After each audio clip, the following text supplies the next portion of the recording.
And we are live. Welcome, folks, and good Monday morning. We are going to do a show today called Dropping the Denominator. And if you're like, I've been around here a while and that sounds familiar, it's literally a show that I did back in June of 2019, before the COVIDs came, right?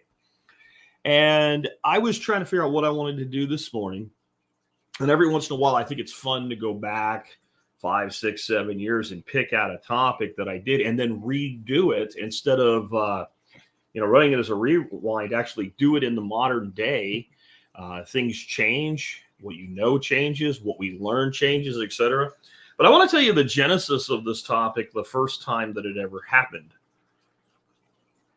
We were in one of our favorite places. Of course, that is Sanibel Island on vacation. And whenever we're there, since Doc Bones and Nurse Amy live roughly a 2-hour drive away from there on the other side of Florida, they usually come up and grab a room in our same hotel for a couple nights, and we hang out and do stuff together. And we were having a conversation. I think it was mainly me and Bones were having the conversation. The girls were chattering and chitting about whatever girls do when they get in that situation, and you put a few White Claws in them. And Bones said something about the dumbing down of society. And, we were toward the end of that vacation. I started thinking about what I'm going to do when I get back. And I said, I know one of my first shows I'm going to do when we get back, dropping the denominator. And it's an interesting topic because when you hear like the drop the denominator or lowest common denominator, you tend to think in mathematics, right? Of course, your lowest common denominator, that is a mathematical principle we use when, performing functions with fractions, right? So that we can create an equivalency there. And that's how most people think of the term. But there's also another term for the lowest common denominator or dropping the denominator. It has to do with people. And what you're really talking about is bringing everything down so that the least intelligent among you can understand it. This happens with education. It happens with marketing. It even happens in some places that you would think of as a meritocracy, like the United States military. When I was in the Army, we had this concept of running at the speed of the slowest man in the formation. When you're doing that, where everybody's running in formation together. But the thing about that is that you really aren't, because there is a minimum acceptable speed. And if somebody can't maintain that, they end up what's called falling out. But overall, that's the concept, that we are going to make things approachable to all. And the problem is when you do that, you quit having people strive for excellence, and the overall intellect of society suffers. But dropping the denominator, what I mean by that is how much we have allowed that minimum threshold to fall for people, to where you literally have people being interviewed, like the man in the street interviews. And I know there's a little bit of trolling in all this and all, but I mean, the fact that there's enough of these people to routinely find them where they say something like, they go out to the beach. They said, today's the 4th of July. We're celebrating America's independence. Who did we obtain our independence from? People say shit like Canada, which in a roundabout way kind of, but then they say Germany, right? or Russia or something, like just brain dead. And these are usually college students, by the way. So these are people that theoretically have done the academic rigor necessary to get into college, which we've dropped that denominator, haven't we? Like, if you think about, if I go back and I think when I was in high school, mid-'80s, yes, I'm old, but I'm not that old.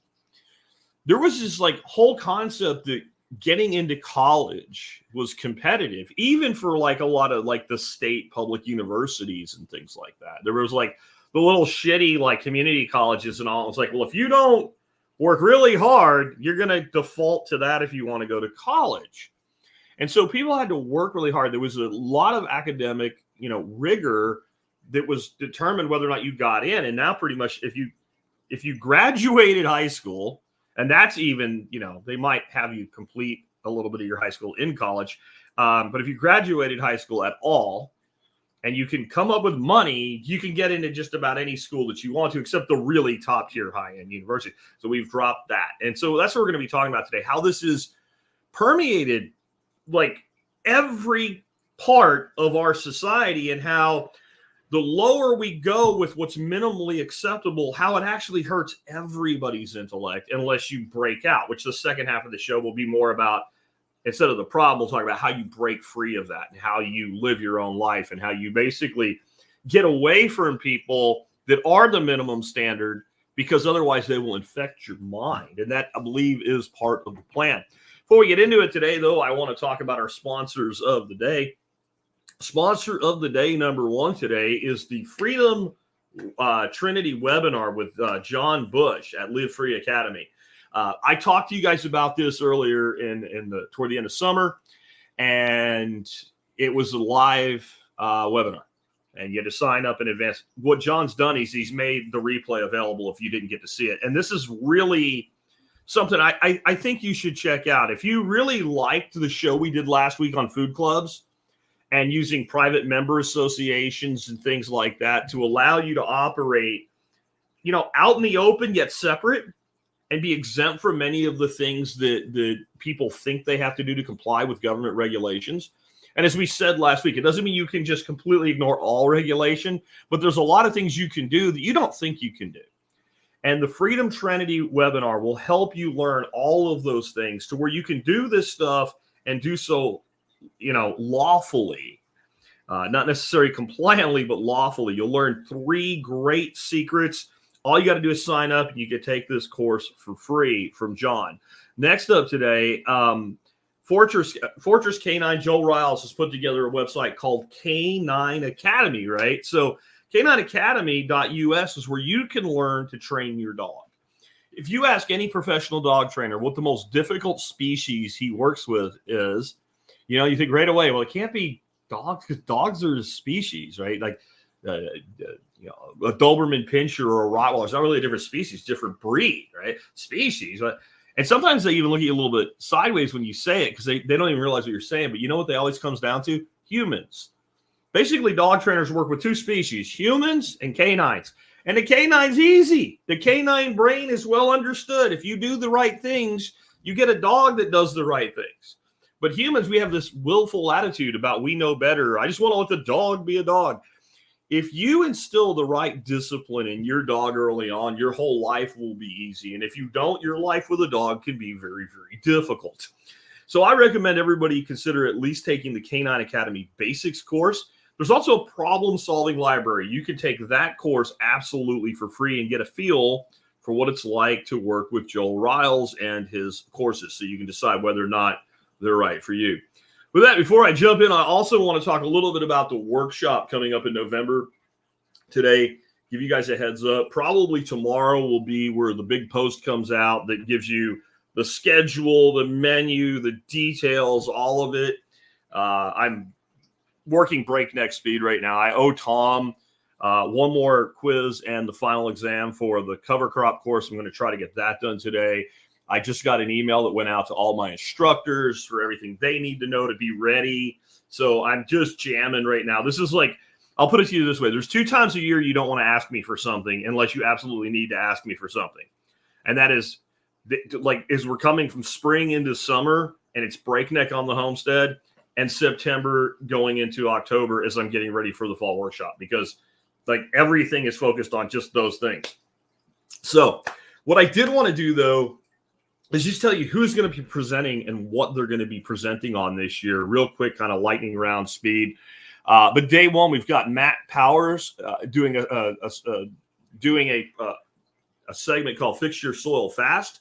And that will be followed by Nick Ferguson on Dead Simple Soil Solutions. So we're going to lead off talking about soils, which are so important if you want to be able to grow anything on your homestead, and most of us do.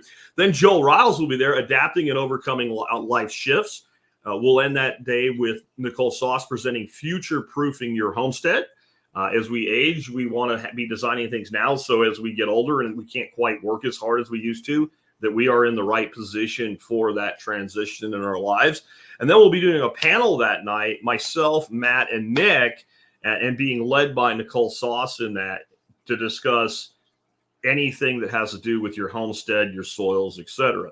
That's just day one. Day two, We've got Ken Daniels, new expert council member, doing a presentation called This is the Way, which is about using whey, like whey from yogurt or something like that, in your cooking and food and beverage. Andy McCann will be doing the 5 pillars of health and longevity.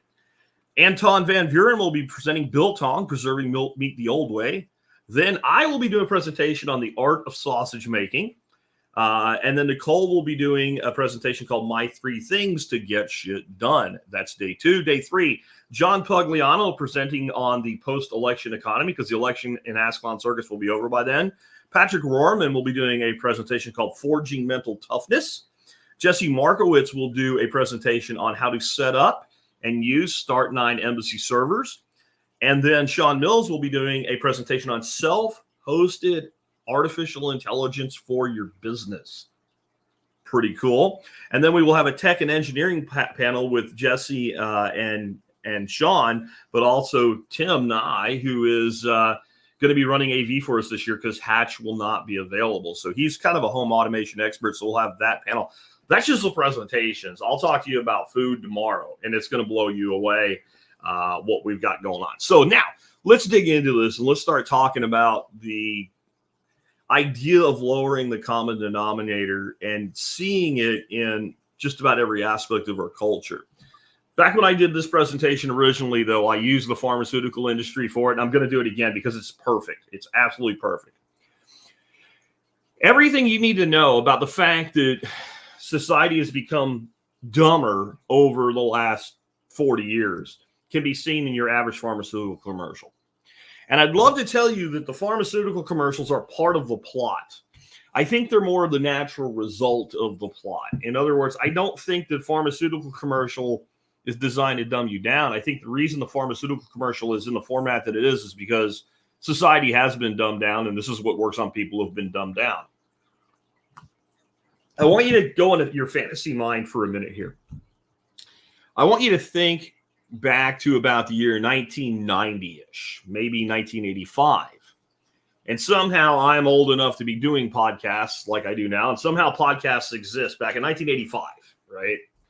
And you're your age. You understand what you understand today, but you haven't experienced 1985 to present because it hasn't happened yet.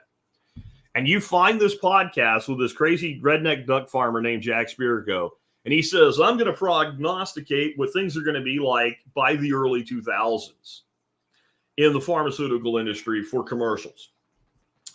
By then, this is what you're going to see. You're going to put a TV show on, especially if you're watching like the news or something like that. And about every 5th, 6th commercial you see is going to be from a drug company like Pfizer or Merck or whatever. And that commercial, they're all going to be the same, basically. There's going to be these people that have horrible diseases, overweight people with type 2 diabetes that are about to have their foot cut off, or stage 74, small cell melanoma or something. But they're going to be happy. They're going to be happy about it because they're going to have a drug that will fix it. And they'll be doing shit like line dancing, show tune line dancing, or frolicking through fields and flying kites. And every single one of them will be using a jingle that's basically a remix of like a 70s or 80s pop song. And those songs were probably not that great in the first place, but they were the catchy ones that got in your head. And they'll just have like cover versions of that music, all happy, while all these sick people are happy about being sick because they have a new pill. If you heard that in 1985, even 1990, you probably would have said, whoever this Jack guy is, he's fucking stupid. That will never work. That will never happen. But tell me it's not what we have today. Tell me that's not exactly what we have today. They have that, there's a new drug for like type 2 diabetes and your A1C and all. And there's this fat lady. I mean, she's like, I would say morbidly obese, but really overweight. And she's line dancing to show tunes and signing off on like an Uber Eats receipt for all this freaking garbage food she's handing out around the office. But it's plain to see she's lowering her A1C, right? And this actually works. Now, again, what I started off with, I would like to tell you, like, this is clearly part of the plan, but I don't think it's part of the plan. I think the reality is when you spend a lot of money to run an advertisement, you want it to work. Now, I will also say that the drug companies do this mainly so that they can buy influence with the networks. We know that. But they still want it to work if it can. They want it to stick in your head. They do want you to ask your doctor about, Ozempic, right? They do. They want you to do that. As much as they want you to be aware of it. So when your doctor recommends it to you, I've heard of that. I mean, why do you think people put all the Ask Clown Circus signs in their yard, right? Like if you want to put out for president or whatever, whatever, do whatever you want. But think about how you go down the road sometimes, and it's not even like somebody's yard. It's like public space. And there's like all these signs for all these things that you're never going to really pay much attention to if you vote. You know, you're probably not that concerned with who the railroad commissioner is. Why do they put those signs out there, though? So if you're really not sure, if you're not going to friggin' just vote straight ticket, that when you're going through, you're like, I heard of him. Like, that's what they're doing. That's what they're doing. They're trying to like program into your mind so that you've heard of these things and they'll work. And the reason they're doing such a gimmicky, stupid method of marketing is simply that it works. So now we have to ask why it works. Why would a person in 1985, 1990 have said, this is fucking stupid. No one will ever fall for this. And now there's literally people going, oh, look at the fat, lady dance around with A1C going down. That's great. I'm going to go get this, this drug or like Entresto.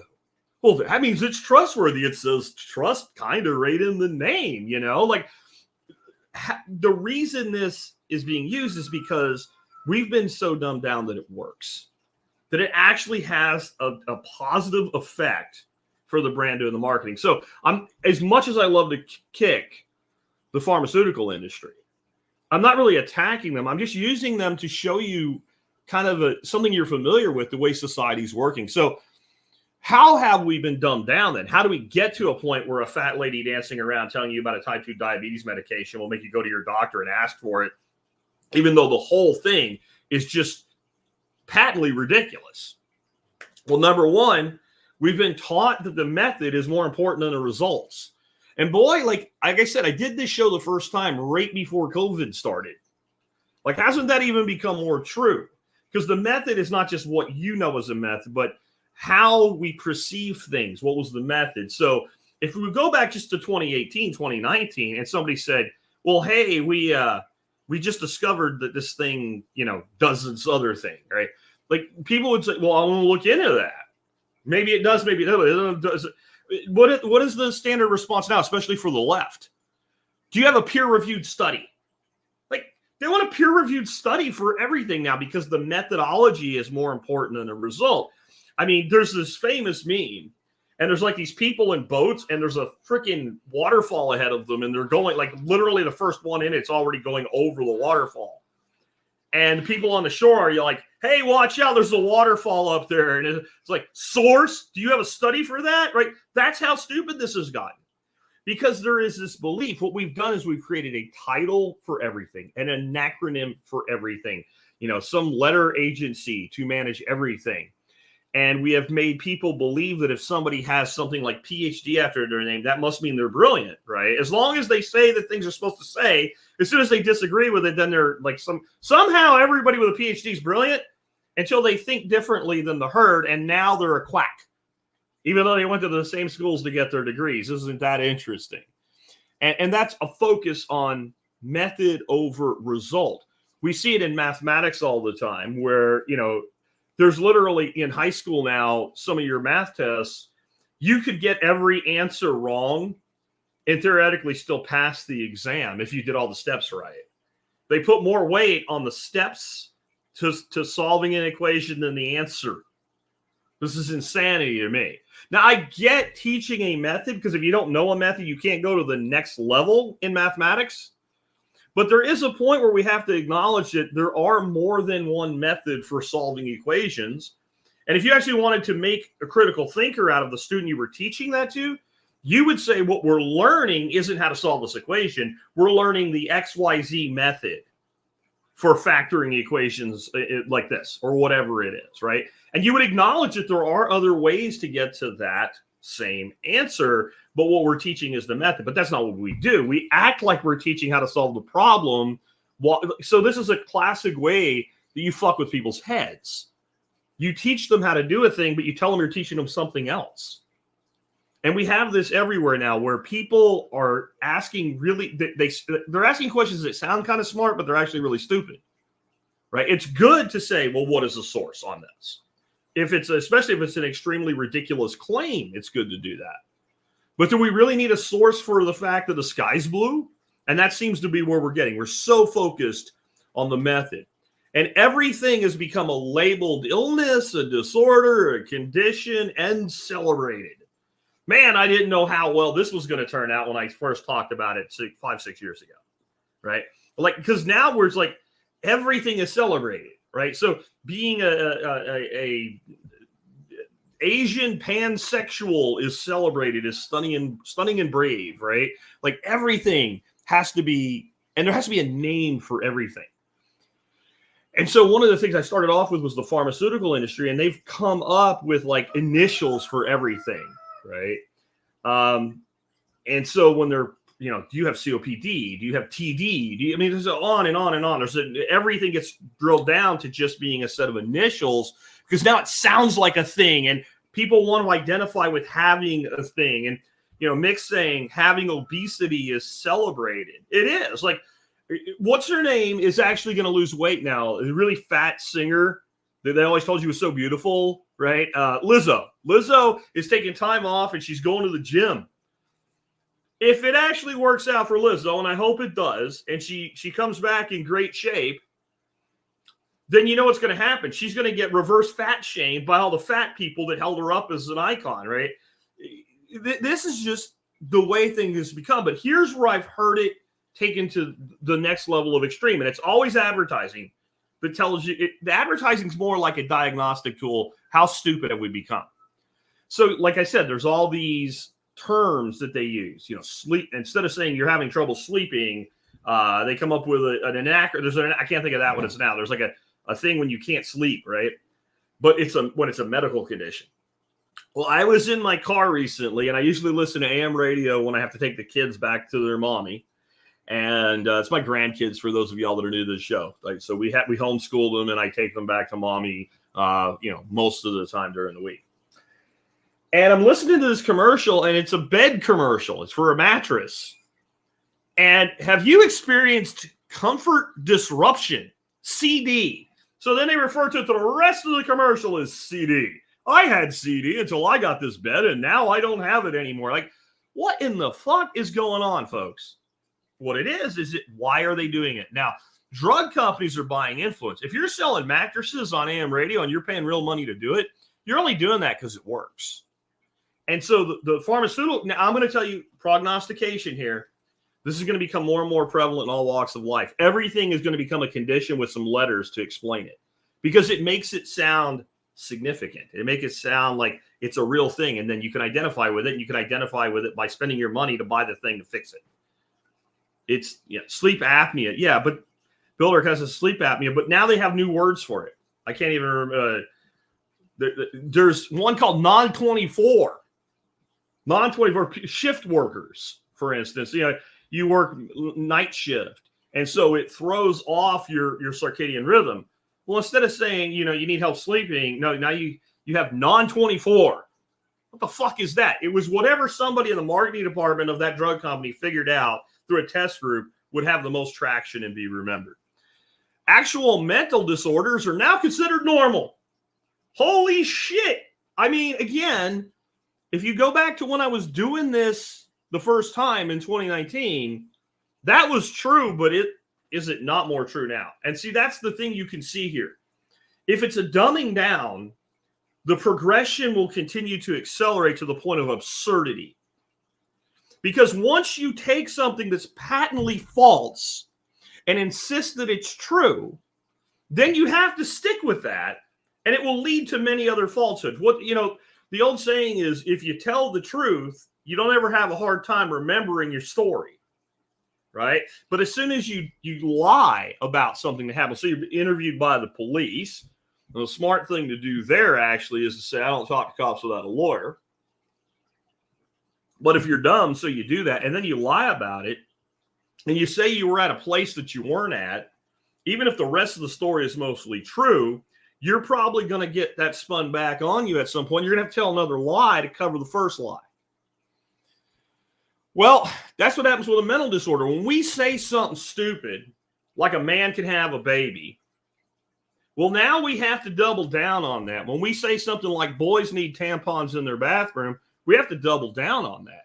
When we say a person can identify as anything that they're not, it opens a Pandora's box. Well, then what's the limit on this, right? What's the limit on it? If I can identify as a woman, and to sell it, all I got to do is grow my hair out, even if I leave my big-ass hairy beard on, and carry a purse around and wear a dress. And now I'm a woman. And we don't just say that's a dude who thinks he's a woman. We say hey, he's now a she. It should say she on his driver's license. Well, what about his medical records? Her medical records. Wait a minute. I don't think that's a good idea. Well, why not? Because I have testicles, not ovaries. That might be really important because they're located in different parts of the body. And there's a thing called ovarian cancer, which I'm not going to get. And there's a thing called testicular cancer. But no. Oh, no. No. Well, okay. There's two genders then, right? Oh, no. Okay. There's three. There's hermaphrodites. Okay, I'll give you that. But no, there's also this other thing. And all of a sudden you start having like, well, if there could be 10 genders, why can't there be 80 genders? And the people that fall into this are mentally damaged people. Now, what do you do with a mentally damaged person if you really care about them? You never reinforce their mental illness. If a person tells you, I was supposed to be born without legs, you don't say, yeah, you were. Let's get those things cut off. You say, let's find out why you feel that way. Let's explore that and see if we can help you accept the fact that you're a human being and hence you were supposed to be born with legs. And it does happen that some people are born without them. And it's never really a great thing. They can overcome it. They can do well. But you do not, if you have any common sense, say, yeah, we should just amputate your legs so you feel normal. Because once you've done that, you've done it. You can't put them back. Just like once you've whacked off the whacker, you can't put it back. And so when you start this in the fields of science and medicine, it corrupts everything. It's like it's a downward terminal spiral that will have to eventually have its own come to Jesus moment. And there'll have to be a reset of society. We can't continue this way. And this crazy shit has happened in society before. And it always leads to horrible things. And it always usually occurs in a time of crisis, or also known as a fourth turning. The goal of modern medicine is to medicate every person from the cradle to the grave. This is obvious as well.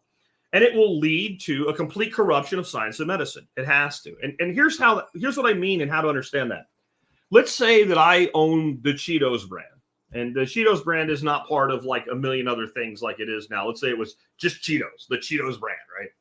And I sell Cheetos. And I sell about $100 million worth of Cheetos a year. And that makes me pretty good money. You know, it makes me as the CEO of Cheetos, I make $2.5 million a year. But that's chump change. I want to be like Elon. I want to be a trillionaire, right? So how am I going to do that? Well, I need to sell more Cheetos. Or I need to make hot flaming ash Cheetos or some other version of Cheetos so I can sell more Cheetos.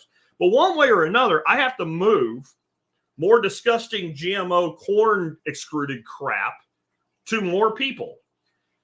So I need to get people to try Cheetos, become addicted to Cheetos, and keep buying Cheetos. And then I have a list that I can keep adding product to and become the giant conglomerate that Cheetos is part of today. Well, that's amateur shit. What if you're selling drugs? Well, then you can only sell as much drug as there is illness. You see how that works? Like, if you have a drug that's for migraines, somebody without migraines probably isn't going to buy it. So then the goal becomes we need to make sure that we get every single human on at least one or two maintenance drugs, and we do so as early as possible in life. And the beauty is those drugs will cause side effects that other drugs can also treat. I would say right now about 20 to 25% of the drug commercials that I observe on television are drugs that are there to counter effect other drugs. Like I mentioned earlier, TD, targeted dyskinesia. It's like some people on certain mental health medications develop a tremor or a shake. And then they show a guy like a retard trying to turn a screwdriver to put a screw into metal. And if he was doing that, and he's got his hard hat and everything, why wouldn't you use a fucking screw gun? I'm just saying. And why wouldn't you at least know how to hold the goddamn screwdriver? But whatever. Right? So that now we have this, and this is sick society, not just a dumb one. What is the most profitable thing in the world to a drug company? A child on a maintenance medication. Because instead of like, I get you on a maintenance medication when you're 70 years old for your cholesterol that's not even a problem, and you're going to live another 10 years. I have a 10-year customer. If I get somebody on a medication when they're 15, I know that they will not only be on that medication or some derivative of their whole life, they will be on multiple medications by the time they're 20. And they'll spend the next 60 to 80 miserable years of their life on my drugs. And I don't mind sharing. If I'm Pfizer, I don't mind sharing with American Bear. Like, it's okay. And that's why, and it is evil. And Builder of Castles is saying SSRIs. You want to bet that the kid that just shot people at school was on SSRIs? I bet you he was. He might have been newly on SSRIs because he had just started therapy. Just saying. Next, food is toxic in the wealthiest nation that's ever existed. You have to think about America and what it is in the minds of people. Whether it actually lives up to it or not doesn't matter. Like, what we think of our country should have a direct effect on what we expect from our country. So one thing I would say that is true, if you say, what is the wealthiest nation per capita ever, it's the United States of America. And it has been for your entire life and before it. We have been the wealthiest nation that ever has been. Honestly, way back in the times I tell you were terrible, but certainly since World War II forward. So, and we're supposed to be number one at science and medicine and math and agriculture. We're the breadbasket. Have you ever heard that? We're the breadbasket of the world. We feed the planet. So you would think if people believe that, we would expect that our food supply would be the best in the world. It would be the healthiest and the best and the most reliable. It isn't. I challenge you to take 5 minutes of your time. Pick 4 or 5 products that are sold on store shelves in America that aren't organic or whatever, like general run-of-the-mill, like Cheetos. And then look up the corresponding product with the same brand name on it that they sell in Europe or just about any other country in the world. And then just read the ingredients. Just read the ingredients. Now, I can tell you for a fact, if you go to France and eat a Dorito, it pretty much tastes exactly like a Dorito from America. But there's about 20 ingredients that aren't on the fucking label of the product in France. Why? Why? Just ask you, why are they putting shit in your food that other countries say isn't even legal? Now, look, I know that we shouldn't model our legal code on Europe. That would be I get that. But I want to take the time to do the critical thinking they don't want you to. Your Doritos, your Frito-Lay, your whoever. Do you want to buy shit that you don't have to buy? Do you really? No, you don't. Like, that's an added expense. That laundry list of shit. Now, it's super cheap, but it's still something. If you cannot use something, why would you use it? Well, one, because we have this huge conglomeration of food and medicine coexisting as like an unholy duopoly, right? Like, food and medicine should interplay because doctors should be seeing food as a way to treat disease, and abstaining from certain foods is a way to get rid of certain diseases and prevent them from ever happening. But no. What we actually have is that the food companies and the pharmaceutical companies are often owned by the same major stakeholders. And if the food makes you sick and the drugs treat your illness and let you live that way, even if you're not healthy, well, then everybody makes more money. Or your government wants you stupid, and they know that corrupting your diet is one way to keep you malleable and stupid. By the way, you know what I said for years? I said fluoride does not belong in our water supply. Saying that fluoride in our water will help keep our teeth is like saying we should drink suntan lotion. It's fucking poison, and it has a detrimental effect on the development of the brain. It makes you less intelligent and more compliant. Well, even the FDA just came out and said that they have determined that fluoridated water for children lowers IQ by at least 2 IQ points across the span of childhood. That's what they're willing to admit. That's what they're willing to admit. People have also been convinced that educational credentials equals intelligence. Now, at the same time, we've lowered the bar to get a degree. We've lowered the requirements to get a degree. We've come up with degrees in the most ridiculous walks of life known to man. Well, I have a master's degree. In what? Ass wiping? But yet this person is supposed to be respected as long, again, though, as they parrot what the mainstream media says. Have you ever noticed that whenever anybody steps outside the fold, even if they're part of a class of people that are venerated, doctors, nurses, teachers, whatever, and you can't question anything. If you have a woman that's a black woman and a single mom and a school teacher, you better shut the fuck up and listen to what that woman says, because she knows everything. Okay? Until she comes out and says, the way we're teaching our children in the public education system is a disaster and it's not working, and the whole thing should be gutted and overhauled. Immediately she's cast out. A doctor that comes out and says, hey, the reason that everybody's sick is the food that they're eating, and we need to get people on a low-carb lifestyle, he's a quack. Sorry, Ken, that's what society says. You're Sean Baker, too. You guys are quacks. You don't know anything. Your medical degree has now been invalidated because you dared to use your critical thinking and your education to point out that the system's broken. And again, once we accept certain things that are untrue as truth, there can be no other result, almost like it's a plan. When you tell people that you should base your diet on fruits, vegetables, and grains, even though the human physiology does not say that at all, that's not the conclusion you should come to. Well, now you have to defend the position you've created. And when you build a multi-billion-dollar empire on it, then you really have to defend it. And people have been taught to be proud of who they are versus what they've accomplished. Like being proud of the fact that you're a single mother. I don't care that you're a single mother. That gets you nothing from me. Now, if you're a single mother that did a great job raising 2 kids on your own, and they become fine, upstanding young adults with great critical thinking skills, I totally respect the shit out of that. Like, that is way harder to do than in a married couple situation. I grant you that. But the title is not the accomplishment. This has gotten so stupid that we have moms groups for everything, right? Because I'm a mom, you have to listen to me about gun rights. What do you know about guns? Absolutely fucking nothing.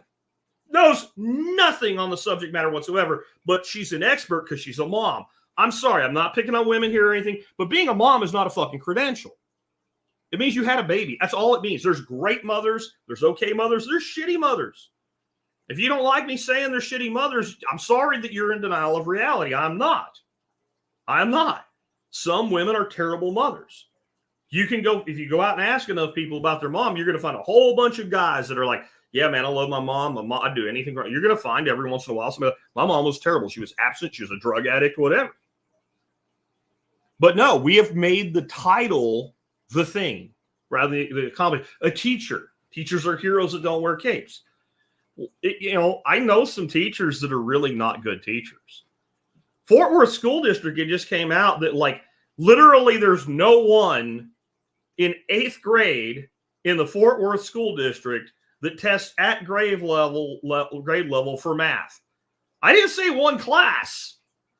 Like all 8th graders across all the schools in Fort Worth School District, not a single one tested at grade level last cycle for mathematics.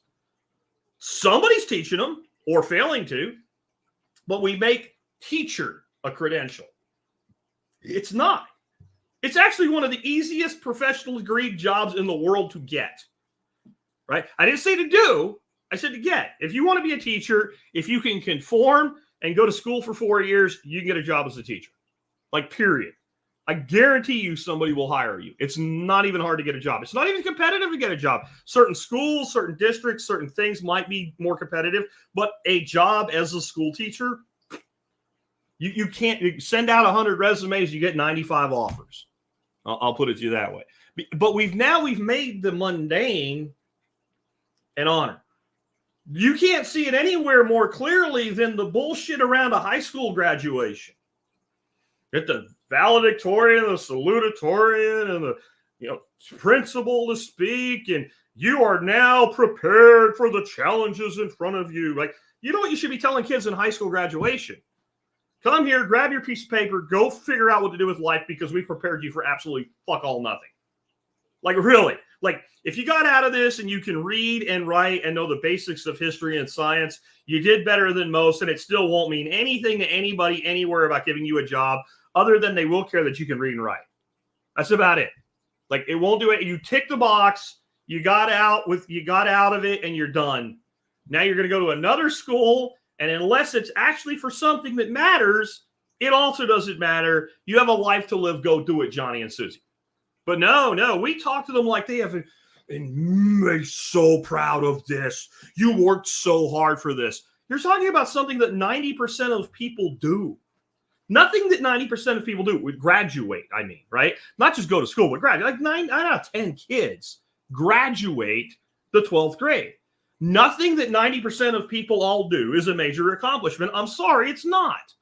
It isn't. And every time you increase the number of people that can do a thing, the significance of the thing is devalued. That's why a degree doesn't mean what it meant in 1985 when it was competitive to get into schools. When you talk to job applicants, maybe half of them had a degree, maybe, right? And of the half that had a degree, maybe 25% were really relevant in the field you were hiring them for. And you knew something about that person, that they were able to compete on merit and get into a school and complete it. And now, in a lot of professions, 8 to 10 out of 10 will have degrees. What's the value of something when it's no longer rare? Like, high school diplomas were not ever really that valuable, except, well, at least I know this person could function in society. College, like a bachelor's degree now, is kind of like high school 2.0, especially in a lot of disciplines.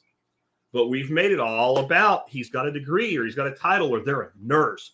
Wow. Like, nurses know all about health and nutrition. Then why is it one of the most obese professions in society? By the way, I'm just saying.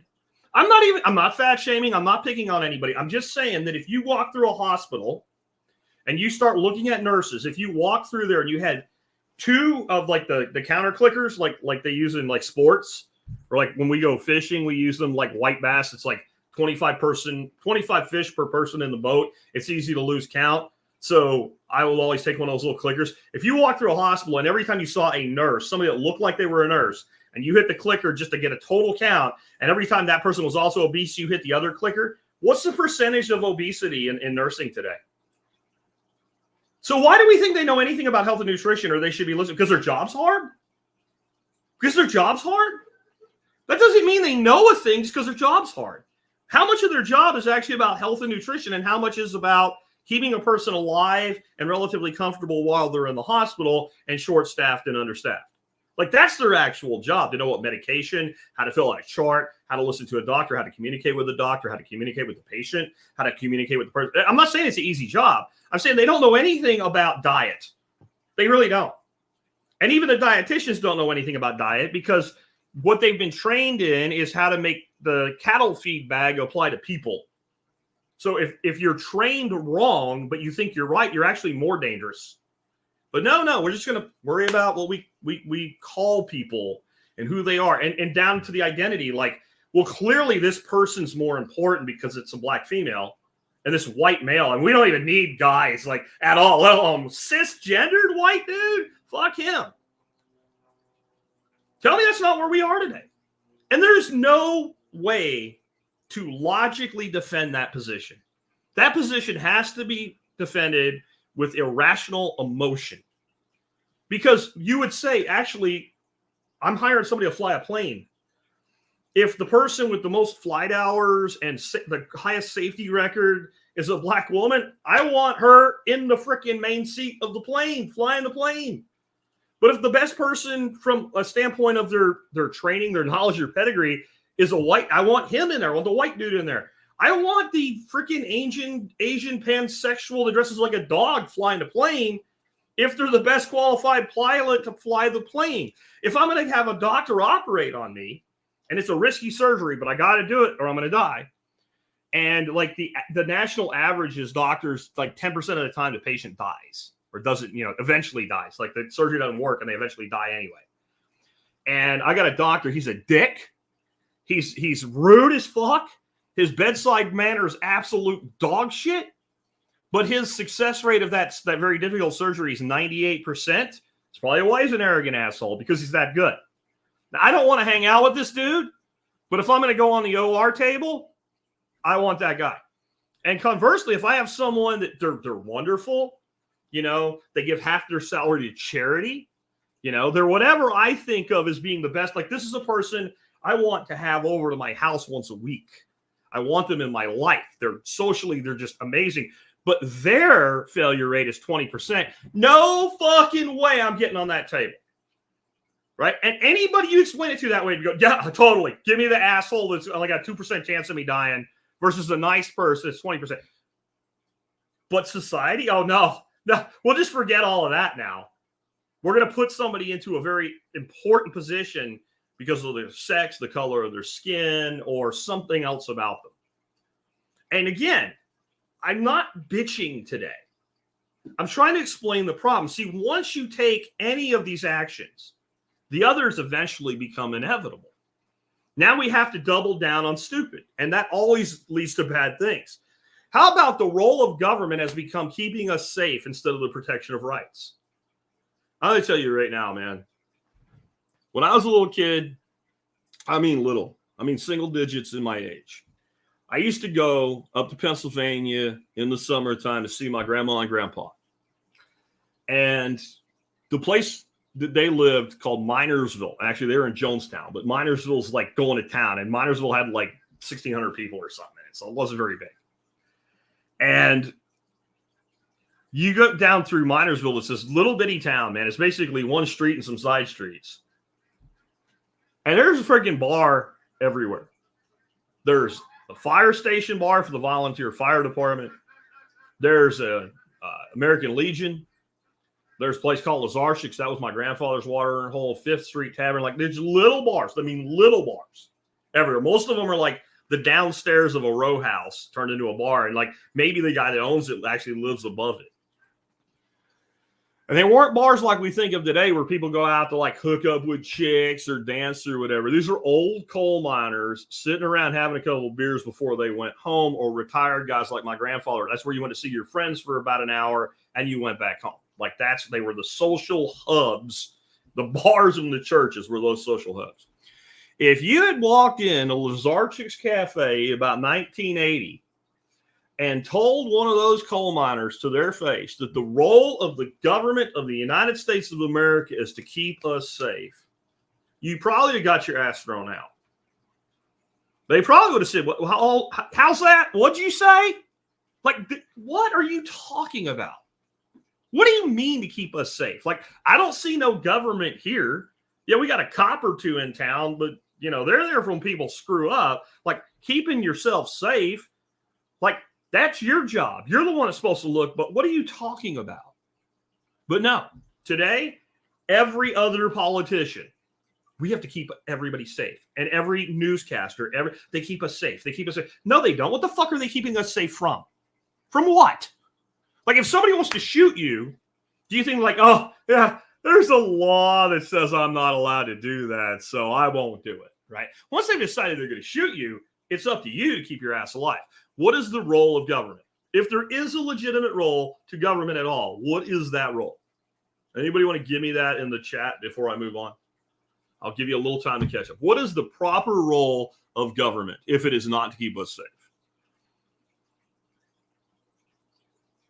Protecting individual rights. Ding, ding, ding. Tom, the web guy, has it again. Protecting individual rights. The preservation of liberty. That is what we are supposed to have the government do. If you protect the right of the individual, everything else sees to itself. Because every minority is still an individual. So if individuals have rights, then whatever group, whatever subset they're in also has rights. That's how you run a republic, which we're supposed to be. Okay. But yeah, survival tips and other stuff says roads and wars. That is the role that it's become, to turn healthcare into a right. Yeah, wrong answers only as we go forward to that question. Who gives us the worst answer, maybe you'll win a prize. And then the concept of settled science has turned science into a religion. I think back to, went to this podunk high school in Pottsville because we eventually moved there, for those that are new to the show. I did all my high school years in rural Pennsylvania, a town called Pottsville, like literally a bike ride away from Minersville. Right? And the science teachers I had, I feel like they were really good science teachers. I had, and I had like the basic sciences, but then like in your senior and junior year, you could take these electives. I had like astronomy and advanced astronomy, and I had like freshwater biology. Like I took a whole bunch of like half-year science courses in my senior year because I was bored and they would only let me leave so much earlier, and I was pretty much done, but you couldn't graduate early anymore. And so I learned in every one of those classes. It would always, even if it wasn't like, ninth grade physical science, you learned the scientific method as a standalone thing, but it always came back to the scientific method, right? I was taught that science is a method and that anybody can do science, but if you are a true scientist that got classically trained, you can just do it better than other people. But they taught us to do science in school, like how to run a control and an experimental group and derive from the outcome what must be true or what is most likely to be true, to understand the difference between theory and hypothesis, etc. Right? Like that was the thing. At no time was I ever taught to obey somebody because the science said to obey them. I was never told that once in school as a young person, ever, nor should I have been. Today, we actually say the science is settled. This is another example of when you say something that is patently false, it corrupts the whole system from that point forward, because now you have to defend the position. Science is never settled. Science is never settled. Wealth redistribution, we still have wrong answers coming in for the role of government, but these are all things governments want to do, aren't they? Yeah, but science is never settled. We have the best theory available at the time. Even some things we call scientific laws are still really just advanced theories. Often we know the thing is true, but we don't know how it really works. Like we have theories, like gravity is real. There are laws of gravity, like if you drop shit, it will fall. Yeah. But when you ask the most advanced scientists to explain exactly how gravity works and the math behind it, it starts to, like, we think it's probably this thing. And that's good, because the whole point of science is it's an error detecting process. That's what science is when it's done correctly. It's an error detecting process. So we take a thing and we tear it apart and we look at it and we pull at every piece of it and we find all the flaws, and then we correct for those, and then we do it again, and we keep doing that till we get the clearest picture we could possibly have at this point in our existence. But I've seen settled science become unsettled over and over and over, especially in the last 5 years. I'm sure you have to. So when you get this, what you end up doing is you create a religious hierarchy. This thing must be true because this well-cited PhD says it's true. Well, this other well-cited PhD says it's not true. But the majority of scientists say, well, that's not proof of anything. Like when they took a vote to determine if Pluto was really a planet or not, and they demoted it from a planet by taking a fucking vote. Instead of saying, well, what is a planet? What are the things you have to have for a body in the solar system to be considered? What is the criteria to be a planet? And then does Pluto meet or not meet the criteria? That would be the scientific method. A different application of it, but it would be a scientific method that is a classification method, right? We classify this thing as a planet because it's at least so and so big. Its orbit is, at least this reliable or whatever it is. It has a satellite moon. Does it have to? I don't know. Does it? Find out, right? Because as far as I know, Mercury doesn't have a satellite moon. Am I wrong about that? Could be. I don't think Mercury has a moon. And I don't think Mercury is much bigger than Pluto. So what makes Pluto not a planet? They just decided they didn't want it to be, and they took a vote, and the ayes had it, so it's not a planet anymore. That's religion. That's the new Pope says you're supposed to do this now, and now, 2,000 years of religious tradition is turned over because the new Pope decided it was different. It's a bureaucracy within a religion. And you can't have real science anymore. You can't. Because if something is inconvenient in the results, it has to be buried or gotten rid of. And then you allowed corrupt money into science to fund outcomes. And when you fund something, you want the outcome that you want, right? You want the outcome that you want. And so since you want the outcome that you want, you pay for it, you're going to get it. Let me put it this way. If you pay a contractor to do your kitchen, and as part of it, you spec a specific granite pattern for your countertops, and he's like, I thought pure white marble looked better than this multicolored granite. Are you going to accept that? Or is he going to tear that shit out and put in what you specified in the contract? Okay, when we start having contracts for outcomes, which is what we have, you can no longer have science, and then everything falls apart. This is a society on the edge. So how do we fight the current stupidity? How do we break from this? How do we separate ourselves from this lunacy? One, we verify information and examine every side of every issue. You need to get in the habit of, even when somebody says something you think is false, you don't agree with it, you really believe that they have an agenda, they're a liar, they're a libtard, they're a conservatard, whatever, right? You have to come at this, unless it's something stupid like the earth is flat. Like if it's patently absurd, then just don't waste your time. But if it actually matters, then it is incumbent upon you to find out. Is this true? So my first question is always, does this matter? Because if it doesn't matter, I don't care. But if it matters, if it were true, and I believe it to be false, and if it were true, it would change something about my life. I would alter my actions because of it. Well, I want to know. So I have to go into journalistic mode. And I have to examine it from all sides. And if you really want to know a thing, you should be able to go into a debate and take either side of the debate, even the side you don't ultimately agree with, and effectively debate the issue. And if you can't do that, you're not informed. If you can't take the opposing position to your own, sit at a podium and debate somebody taking your side of it effectively, you don't know the issue, especially a complex issue. Next, you have to realize that 95% of what people think is important failed that first test. It isn't. If you go look at the shit people argue about on social media, it is a great insight to humanity. It really is. Going back to like Lazarchik's Cafe and the American Legion, a social club for the volunteer fire department and all that, where you can get beer for $0.25 a glass. I'm not making that up. And it ain't because it was that long ago. That's just part of being a social member at the Firehouse Club. Quarter for a Yingling and a 16-ounce pint, right? You would have never heard most of these conversations. Now, there's some useless shit there, but it's usually like sporting events or whatever. But like the intricacies of this individual politician's background. And it turns out this politician is a senator from, I don't know, Idaho. And the two people arguing about it are from Florida and Georgia. You literally have no stake in the outcome of this whatsoever. You have no influence at all. As minor an influence of voting is, it's still at least something. You don't even have that. If you write this guy a letter, he's not even going to give a fuck unless he plans to run for, president next year. Still probably won't. But they're going to sit here and argue about, did he actually say this thing in 1984, and does it matter? It's not important. And people worry about shit like the sex lives of celebrities.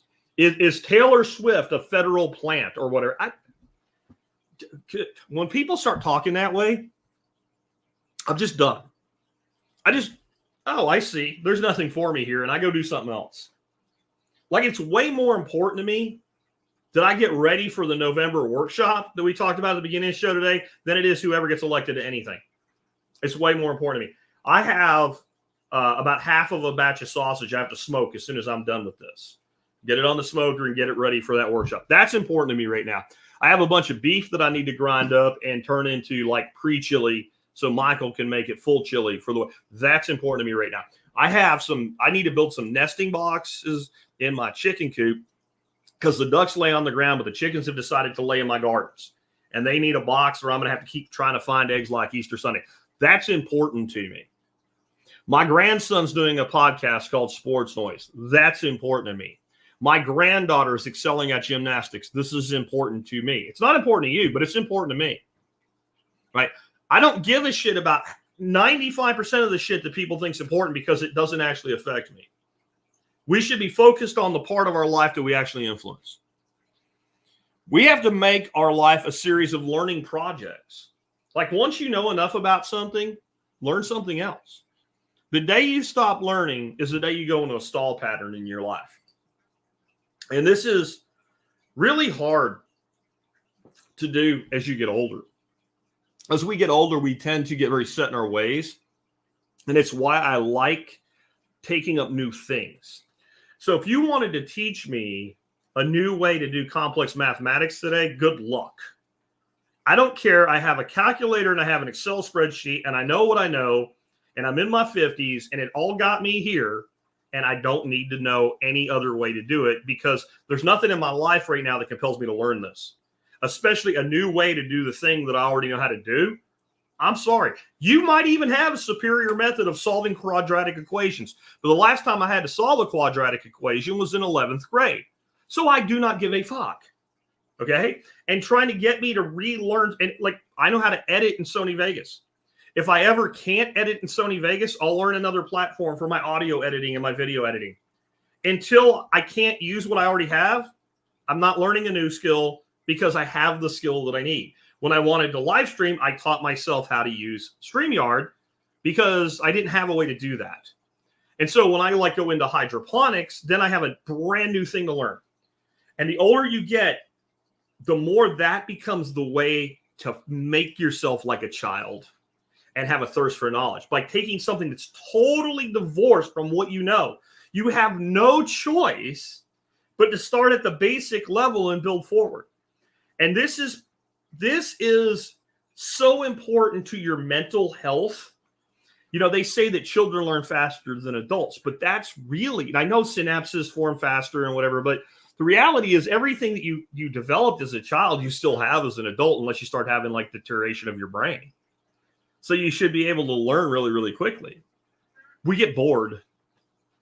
We become less curious, less interested. So if we constantly seek new challenges, then we can stay in that more childlike phase of learning through our whole life. Our brain stays more active. Or your brain is more active, your body will be more active.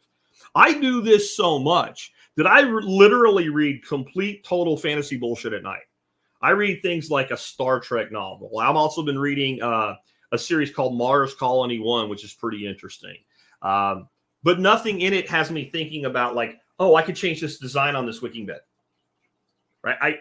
Oh, here's how to explain this to people tomorrow on the podcast. It's total fantasy bullshit, right? Or I'll watch like an old episode of Star Trek Voyager or something like that because I like sci-fi stuff. But I don't really do it to be highly entertained. I do it so that my brain will stop. And there's so many people, instead of trying to get their brain to stop, they can't get it to start. So you have to, again, make your life a series of learning projects and challenge your children and teach them to challenge you back. When they tell you so-and-so is the best baseball player ever, I know it's fine for an 11-year-old or a 12-year-old or a 13-year-old to have a hero in baseball. But you know what I say? Why? Why? I'm not even going to argue like, oh, Babe Ruth or Hank Aaron or something was better. I don't really care. I want them to be able to tell me why they believe what they believe. I want to see what they know. I want to challenge them now that they've taken a position to know how to defend that position, even about something meaningless. Because who's the best baseball player? I don't care. I never will care. It doesn't really matter. Some of you out there are like, I know exactly who it is, and here's why. And some of you are like, well, it could be like this list of 10 or whatever. And some people don't care. But to me, what's important is the person has now made a declaration. I believe this thing. Great. Now defend your position.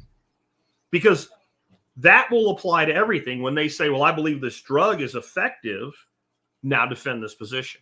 I believe this claim that the mainstream media made is wrong. Now defend your position. Because I have to tell you, you're stupid is not a good way to defend your position. Being fully informed is how you defend your position. And if they bring something up during that discussion, and I do know a little bit about baseball, I go, well, what about this? I'm not saying they're wrong. I want them to be able to defend that position. I want them to challenge me back. Well, what do you think? Why do you think that, Grandpa? Because I don't agree with you. I don't have any problem with the kid not agreeing with me. Now, if it's you have a chore to do, I don't agree with you. As long as you do it, I don't care. But you're going to do your chores. But when it comes to an opinion, I'll tell you the one thing I never let my son get away with, and I will never let my grandchildren get away with. What do you think about? Oh, I don't know. Oh, yeah. You're afraid you're going to give me the wrong answer. When I ask you what your opinion is, you have some opinion. It can be, I think that thing is stupid and I don't care about it at all. That's different than I don't know. I've evaluated it enough to understand that I don't give a shit. Okay. And it depends on what we're talking about. I'll probably let that go. But I think you're wrong. Fine. Why? So we need to be comfortable challenging others and being challenged back. If you can't defend your position, you're not informed about your position. You have to develop pattern recognition. This is actually like a blessing and a curse. Pattern recognition helps you go, oh, fuck that. I don't care.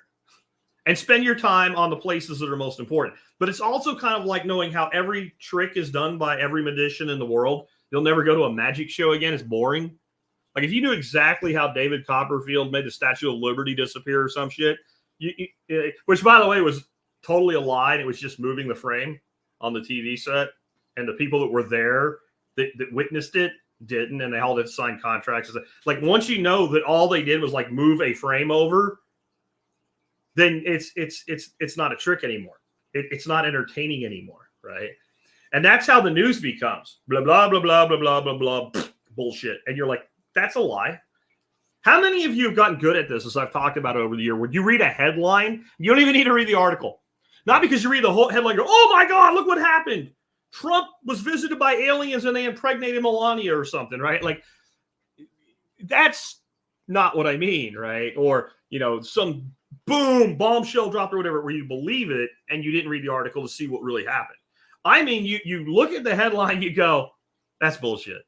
Comma experts say. Almost always bullshit. Because comma experts say means absolutely nothing. So first of all, think about the people that they tell you are experts that don't know literally anything about the thing they're supposed to be an expert on. So that's already a problem. So there's no real, how do you become a recognized expert today? You get a PR firm and you get on enough TV shows and then you're a recognized expert. If you read the book, The 4-Hour Workweek by Tim Ferriss, and I recommend you do if you've never done so, he gives you like little tiny sliver of the book that is how to make yourself an expert in anything. And it's like read 3 different books by 3 different articles on the subject.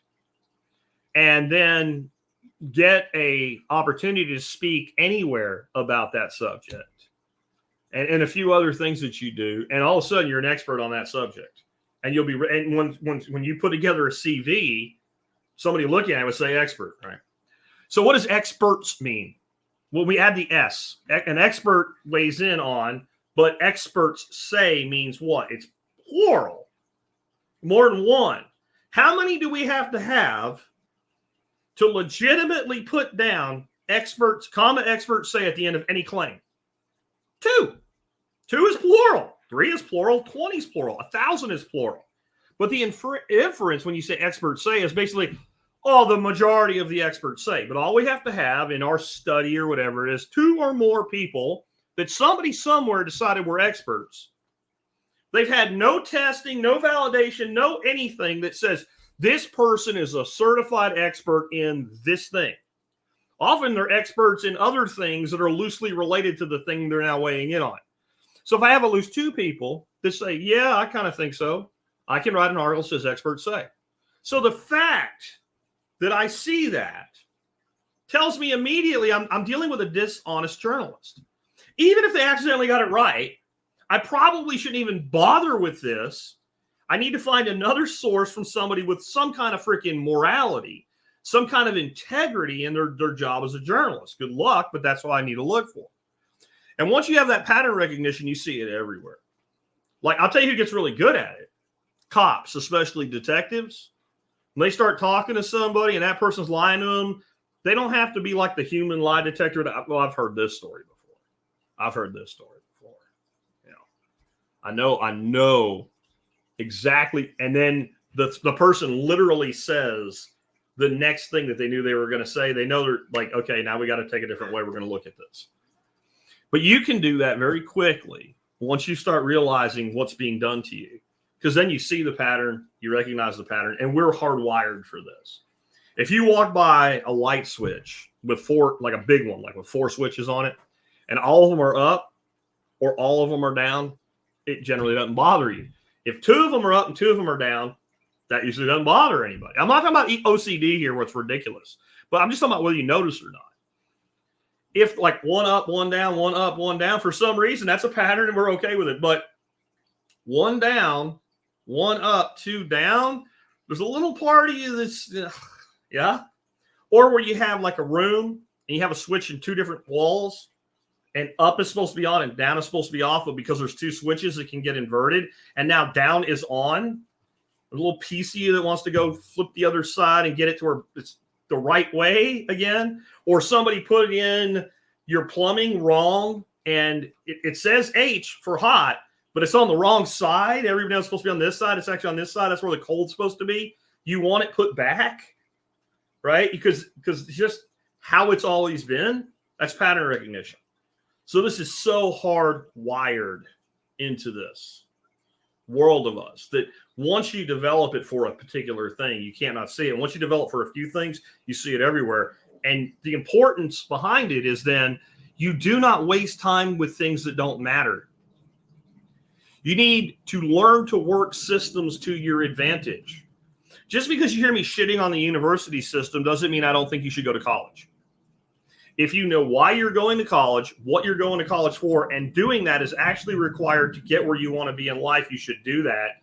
And you should understand that you may even have to at times bite your tongue and say things are true that you don't agree with to get past that professor, to get an A, so that you can go out in the world and not give a fuck what he says anymore.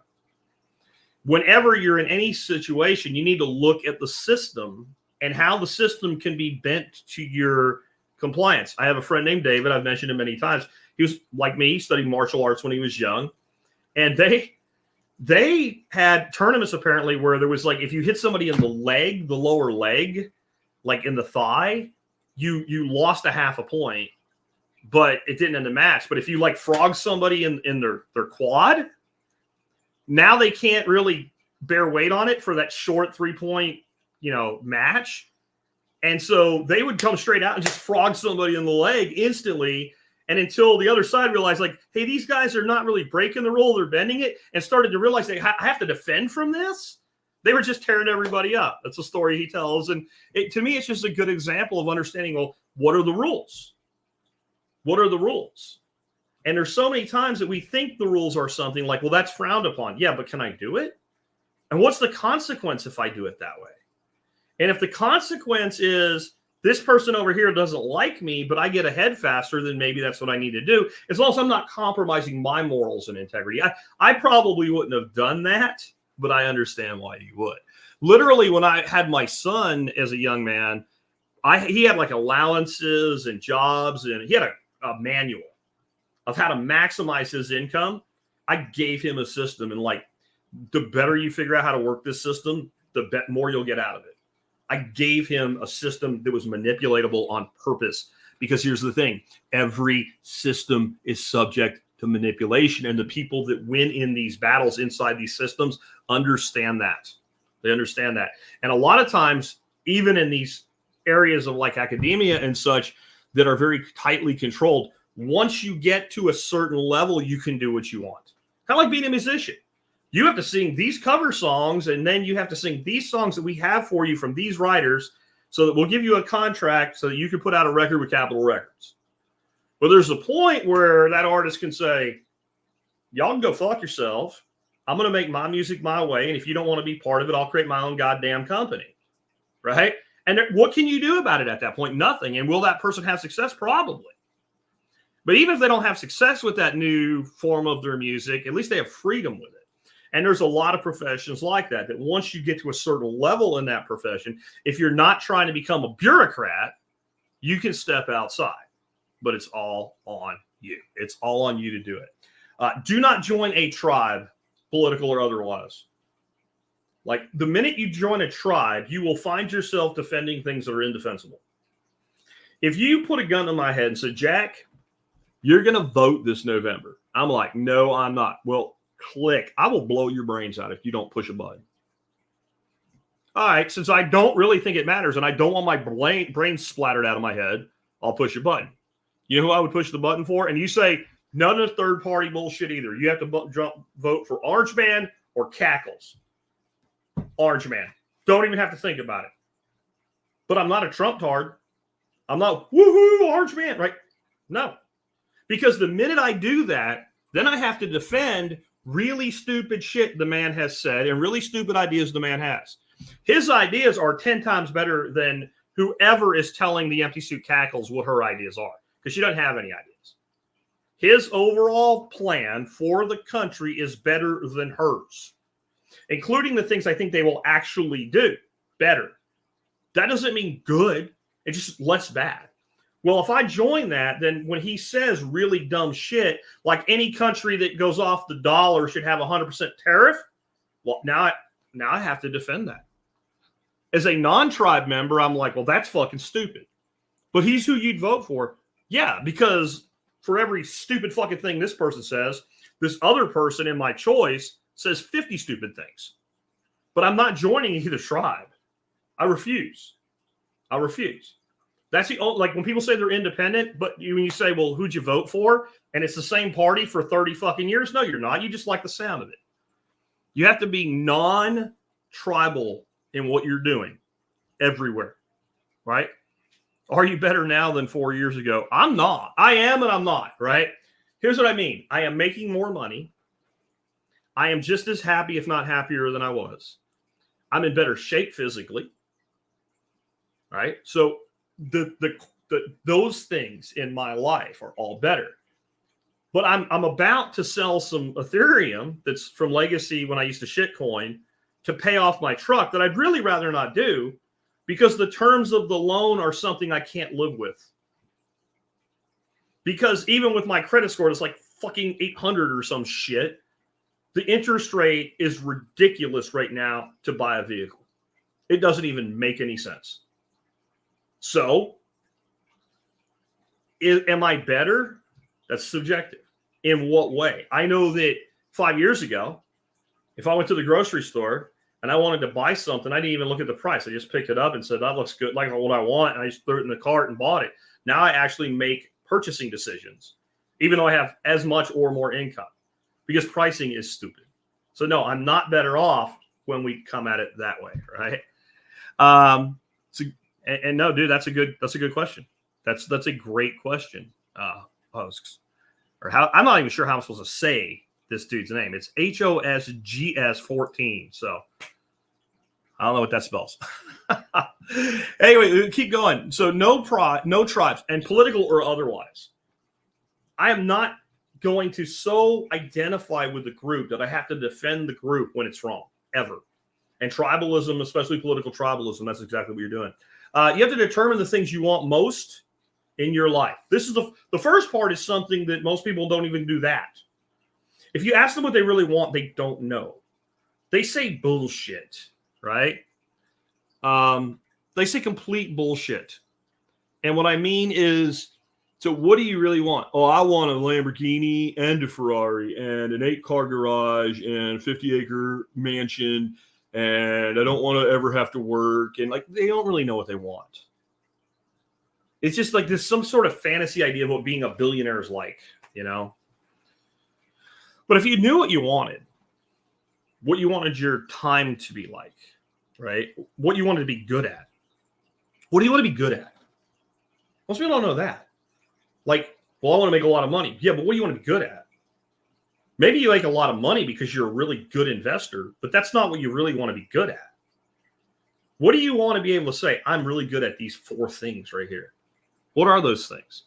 So that's step 1. What do you want? What do you want to be good at? What do you want to have? What do you want to not have in your life? And then you need to spend 95% of your effort on getting them. The exact opposite of what people do. What most people do is spend 95% of their effort trying to do things that don't really move them in the direction they want to go because they don't even know where they want to go, by the way.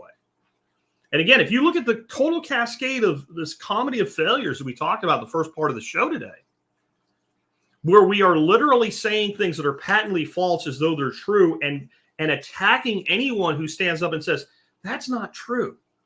No, a man can't breastfeed. You can pump a bunch of hormones into him and some kind of pus will ooze out that no child should consume, but that's not breast milk. This is not right. Well, then you'll be attacked. Once you go there, you're going to have people so mentally corrupted. And I don't even mean people that necessarily believe it. It mentally corrupts us all because we can no longer rely on the institutions that we used to rely on. It used to matter to me when somebody said, hey, this scientific study says this. It doesn't anymore. Even when it backs up what it matters in okay, that's interesting now, and I'm going to go figure out the methodology that they used to get to this conclusion to see if it makes sense. But it doesn't matter from any sort of authoritative level. There was a time when you still needed to check shit, but overall you knew that the best effort had been made to be accurate. Especially if it wasn't coming from the people selling you the thing that it says was good. Like if it was a generalized scientific thing, like you're like, oh, okay, that's probably worth checking into and it's probably true. Now, I actually think the opposite. There's probably some bullshit behind how they got to this because somebody fueled it. Even if they're right, it's probably not because they did it the right way. If you don't want to be a little more like somebody that's in your life, get away from them. Get away from them. And, if they're a family member or something and you have to be around them at times, that's not what I mean. I'm not saying don't go to your mom's house because she votes the wrong way or something. Go to your mom's house for Thanksgiving and shut up about politics. And if she talks about it, okay, Mom, that's great. Right? So that's not what I mean. I mean like your buddies, your friends, your contemporaries, your coworkers. My wife and I were just talking about this. I'm like, I have never really wanted a close personal relationship with anybody I worked with. Especially as I moved into positions of authority, because, when I come in and go, where's your fucking report, Bill? I need that shit. I have to make a presentation to the board today. You're like, come on, man, we were drinking last night. I'll get it to you by lunch. I don't want to deal with that. So I think that a lot of times that happens in work environments. And I'm going to say something here that might piss some women off. But I think women tend to be, not always, tend to be worse about this than men because it's more important to them that other people like them. I don't give a fuck if you don't like me. I am who I am, right? Like Popeye. And I know that it's not all good. There's good and bad and middle in everybody. And so I want to form associations with people that see the real me and we gel, we match, right? So just because we work together or we're the same age or we went to the same school or something doesn't mean that's going to happen. I went to school with a lot of people I don't like. Right? I've worked with a lot of people I don't like. I've worked for people I don't like. I've had people work for me and I didn't like them, and I still was fair to them. I was still fair to them.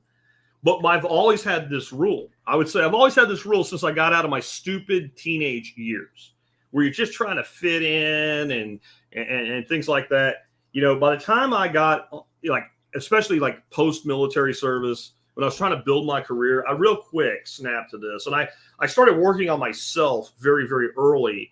And I don't mean this kind of, metaphysical, spiritual way that people mean working on myself and finding myself. I don't mean that. I mean, the shit I'm talking about here. I want to have a high-paying professional career. How the fuck do I get that? So I started listening to books on tape back when it was actually a tape, right? And I had all these jobs where I would travel a lot, whether it was long distance travel, like when I got into sales, or even in the beginning when I was doing construction, there would just be a 35-minute drive to this construction site and then get the guy sit up there and then drive over to this other one. And I was constantly listening to ways to develop myself into a more productive person right? And one of the things that you learn really quick when you go down that road is you will be more like the people you associate with the longer you associate with them. If they are better than you at things, you will become better at those things. If they are more informed than you about things, you will become more informed. If they work really hard, you will feel compelled to work really hard. If they're lazy fucks who sit around drinking all day long whenever they're not at work, you will become more like that. Even if you're not as bad as them, they will pull you in their direction. And so when I realize, right, when I realize that the person I'm talking to is somebody I don't like, I can't think of anything about that person that I wish I was more like them, then we do not spend time together. Again, it doesn't mean I'll be rude to them or mean to them. What I mean is if they wanted me to come hang out for a couple hours on their back porch and drink a couple beers and chat, I'm not doing it. I'm doing something else that day. What? I don't know yet, but I'm doing something else. Because I know if I cultivate that relationship, I will become more like them. And if there's nothing there for me, and that does not mean they have to make more money, because I want to offer something back, right? I want to offer something back. So if I think of one of my good friends, David, who I mention all the time, right? David claims to be this person that doesn't really take an interest in others, right? But you let him walk around one of these workshops here and you say, man, I've been trying to meet everybody. I can't see that dude's badge. What's his name? Oh, that's Steve. He's from this place, and here's the things he wants to learn. And he just knows. I've seen him walk around taking notes and shit. I can't be that, right? I can't be that much of what he is that way. But I wish I was more like him that way. And that's one of the reasons that we're such close friends.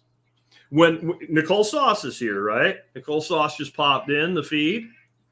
And Nicole has this incredible quality without being annoying about it, other than it can be annoying because it's so dead on, of saying, but why? An inquisitiveness. But why? But why? Very Socratic. Nicole is very Socratic. And she doesn't do it to prove she's smarter than you. She does it to help you move closer to where you want to be. I want to be more like that. So those are people that fit in my life as actual friends that I spend time with whenever I can, right? And that's my rule for everybody, everybody. And it's not elitist, because you and I could have a person that I'm like, I am not spending time with that person. You'd be like, I am. And neither of us are wrong. This is for my life and my goals and who I want to become. And even in my 50s, I'm still becoming more. I want to become more of something until I die. Even when I'm really old and I can barely move around, I still want to be challenging myself mentally and spiritually and emotionally to be more than I was. And at some point, there is more of an outflow than an inflow at that, where, like, I know my days are numbered. I want to make sure as much as I can deliver to others is done as I go out. But if somebody doesn't help me be better, then I don't want them in my life. And if I can't help them be better, then they shouldn't want me in their life. We rise to the level that we're challenged to. And your friends, your networks, et cetera, they should be built with people that challenge you in some way to be a better version of yourself. And again, if you think that's elitist, you're not understanding it, and you probably don't want to. Just saying. And then my law of life number 13 is very simple here. Believe anything you want. Believe anything you want. Know why you believe what you believe. Know why you believe what you believe.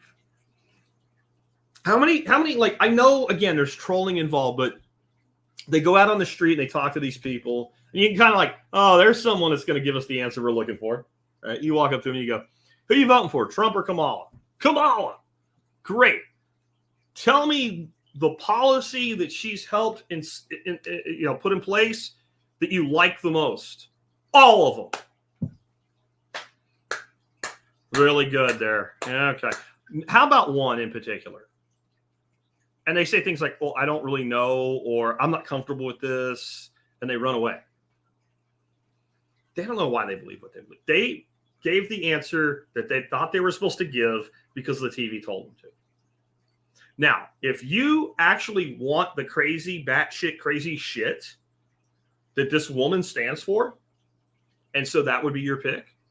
I may not respect your decision, but I respect your intellect for knowing why you believe what you believe.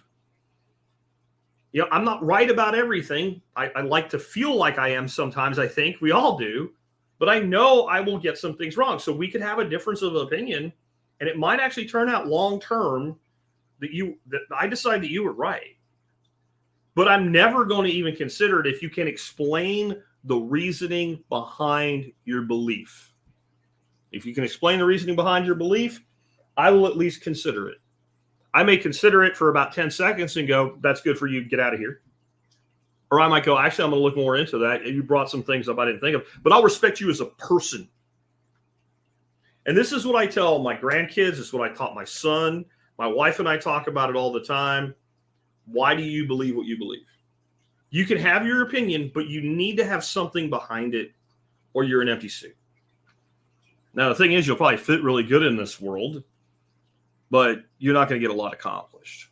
You know, you might even go far financially, economically, status-wise, but you're not actually going to be a force for change in the world if you don't know why you believe what you believe. You know, guns are dangerous. Well, how do you mean that? Because guns are dangerous. I completely agree that guns are dangerous. Lots of things are dangerous. Cars are dangerous. Crossing the street is dangerous. We have rules for how we drive a car. We have rules for what you do when you cross the street. Look both ways, right? Look, and look back, right? Before you cross the street. Don't run out in front of a car that's hauling ass just because you think you can make it. Let it pass and then cross the street. So, what do you mean by dangerous? People shouldn't have them. Okay, can you think of any other dangerous things people have? See, if the person actually, and this is obviously an issue that's very important to me, I believe that we have an inherent right of humans as humans for self-defense. I don't need any constitution. I don't need any amendments. I don't need anything to say I have a right to keep and bear arms because I have a right to defend myself and I have a right to my property. That's all I need to stand on that position. But if you want to talk about the issue and like how many people are really killed with assault weapons versus like clubs, and the number's not that different, then I can have that conversation with you. But I will tell you flat out, there are people who are advocates for gun control and greater control, maybe even want full-on weapons bans, that are informed. I think they're wrong, but at least they're informed. But most of them are not informed. And I have no time to talk to anybody. Yeah. Who says forks are dangerous? Sure they are. I'll tell you who would tell you a fork is dangerous. My late Uncle Mark. Because one time he reached for the last piece of chicken and my dad had already called it and he stabbed his ass in the hand with it. And it was apparently a pretty serious injury. So he would have told you forks are dangerous. Does that mean we should ban forks? We'll put corks on everybody's forks? Make everybody use a spoon? Is it an assault fork? Is it fully semi-automatic fork, right? Like, people just don't know why they believe what they believe. And all I'm telling you is you can say Jack is wrong. And I will say, okay, why? And if you can't tell me why I'm wrong, I'm probably not going to listen to you, because if I'm on a podcast saying something's true, I probably have a good reason for believing it's true. Doesn't mean I will never be wrong. I've had whole segments. Last week I said this, here's why I was wrong, I'm sorry. If you can't do that, I don't even want to talk to you. Right? A person that can never be wrong is also seldom right, in my opinion. I would also say, like, have you ever learned a thing? If you've learned a thing, you had to be wrong first. You had to not know. You had to have either an invalid opinion, an incorrect opinion, or just absolute ignorance on a subject, or you didn't learn something. You just reinforced what you already knew. I deal with this with my granddaughter all the time. She gets very upset sometimes because she's getting to like a new level in math or spelling or something. It's harder, and she cries. And it's like she's into gymnastics. Like, every single thing you've learned how to do in gymnastics, you failed at it like 80 times before you got it right once. And trying to teach an 8-year-old girl to make that mental leap is difficult, but it's certainly worthy of doing. My final thoughts. You don't have to play the games that don't.